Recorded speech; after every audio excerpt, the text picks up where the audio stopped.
Jay Quevas, who will be followed by Ann Weston, who will be followed by Donald Myers, who will be followed by Gary Grant.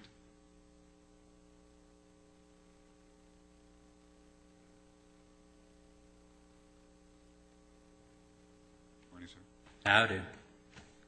Mr. Stone and the other members, something Mr. Stone hasn't quite told you guys yet. Something happened on the 2nd. A little bit scary. Mr. Stone, are you fine? I'm fine. Okay, just wanted to make sure. What happened was at Murrieta Courthouse, you were filming a small video of one of your constituents, gave you a considerable amount of money. He was a bail bond agent. Just so happens, the worst possible time, Mr. Ayo and the angry gay pope, that's just his handle, came about. Before they were able to talk to you, you casually walked away, which is understandable. I can understand.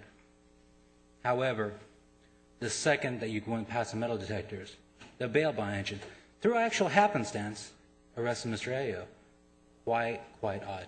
The reason he arrested him was because somehow he violated his bail. I don't know how. I don't know what kind of cause, or even if any time was given. Understandable. A couple questions though. So if I see you out on the street, am I allowed to say hi or not? Because this seems to be kind of a habit. Is it more the place? Like, if I see you at Wendy's, can I say hi versus the supermarket? Because it seems to be a common theme with you, especially with that poor old man, Mr. Maybe. And there seems to be a list of people that you will not talk to, ever. It seems to be, let's see here now, any member of Anonymous, A.O. Granberry, Angry Gay Pope, the two crazy ladies, as you quote on the video, and a couple other people. So I want to know, am I now on the list, or do I have to keep coming to these things? And that, This is your time to talk. huh? This is your time to talk. Oh, okay. I think that's pretty much it. I do have one small solution for you. If you ever do run into A.O. Granberry, Mr. Maybe, Angry Gay Pope, the two crazy ladies, I suggest a candy bar. You throw the candy bar, person takes the candy bar, eats the candy bar, gives you plenty of time to walk away. That's it. You have a nice day. You guys take care and stay boxy. Mr. Chair, before the SCIU representative, I know some had to leave. I just wanted to reply to, particularly Ms. Nelson. Our next speaker will be Donald Myers, followed by Gary Grant, followed by Mr. Chiquette.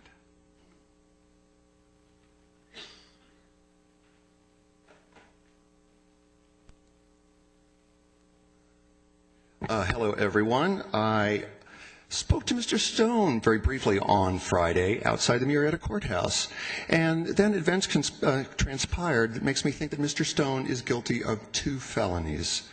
Mr. Stone, you said that the courts and the cops, not the Board of Supers, is the place to air our Church of Scientology grievances, yet both the Hemet sheriff and your DAs let Scientology steal our evidence from their lockers.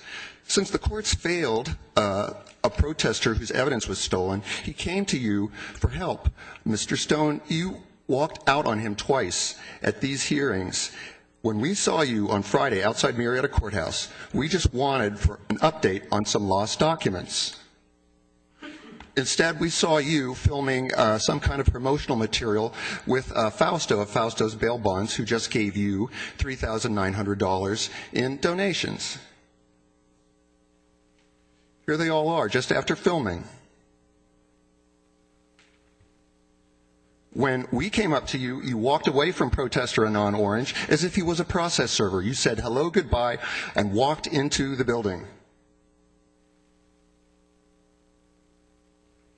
You did not call for the guards. You did not ask for help. You waited in line.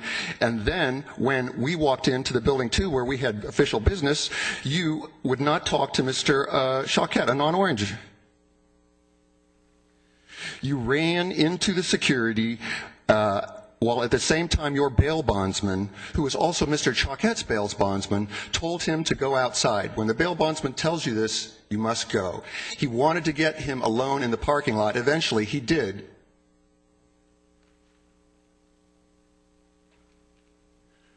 When he had him alone, away from the security, he immediately arrested him without charge, mumbled responses. His only response was, "I'm violating your bail." He was threatened with being tased. Wait a minute.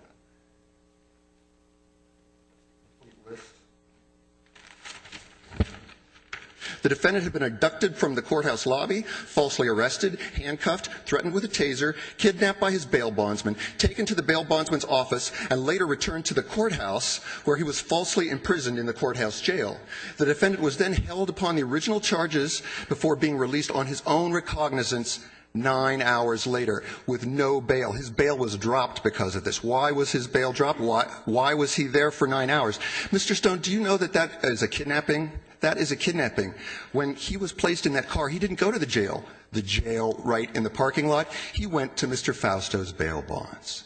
So, Mr. Tavaglione, how am I doing without my cape? So, you know, Anonymous plays rough, and Scientology plays rough, and anyone who is caught between them gets interbulated, and you, Mr. Stone, are interbulated. You know, I'm glad you stayed. Mr. Myers, thank you. Next speaker will be Gary Grant, followed by Francois Choquette. Thank you for staying. Thank you.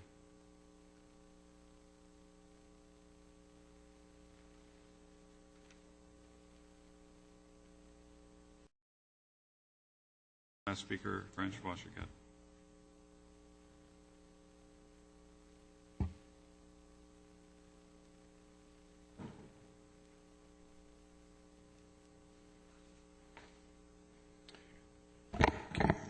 Good morning, Supervisors. Good morning, Supervisor Stone. On Friday, we witnessed a conspiracy against rights. It's U.S. Code Title 18. Let me put my glasses on here. Part 1, Chapter 13, Section 241. You might want to write that down, Mrs. Walls. Conspiracy against rights. It reads, if two or more persons conspire to injure, oppress, threaten, or intimidate any person in any state, territory, commonwealth, possession, district, in the free exercise or enjoyment of any right or privilege secured to him by the Constitution or laws of the United States of America. Skipping over a paragraph, they shall be fined under this title or imprisoned not more than 10 years, or both, if such acts include kidnapping or an attempt to kidnap, they shall be fined under this title or imprisoned for any term of years, or for life, or both, or may be sentenced to death. There's also a California version of this, Penal Code Section 182 to 185. If two or more persons conspire to commit any crime, falsely and maliciously to indict another for any crime, or to procure another to be charged or arrested, just like you did with Mr. Fausto, for any crime. So this is the California version of the conspiracy against rights.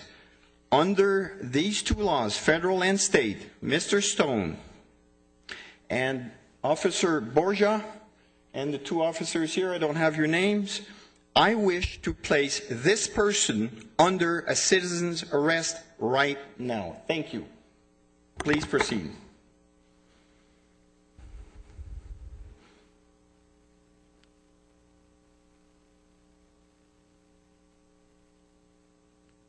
Just going to have to wait, I guess.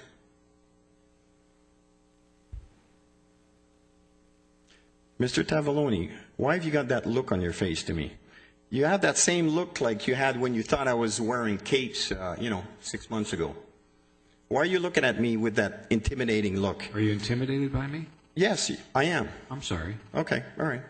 I'm not by the others here. Mr. Ashley seems to be looking away. Mr. Buster seems to be reading something else. Mr. Luna doesn't seem to care one bit. He's never uttered the slightest word about all the proceedings we've had. Because you're complaining because I'm looking and paying attention to you? Is that it? The way you're looking was intimidating. Oh, I'm sorry. Okay, I'm sensitive. I'm sorry. I'm sorry. Okay. All right. I'm sorry you're sensitive. Well, since my time is almost up, about all I can say, please donate to angrygaypope.com. Thank you. Thank you, Mr. Choquette. That's our final speaker. We're adjourned to closed session now.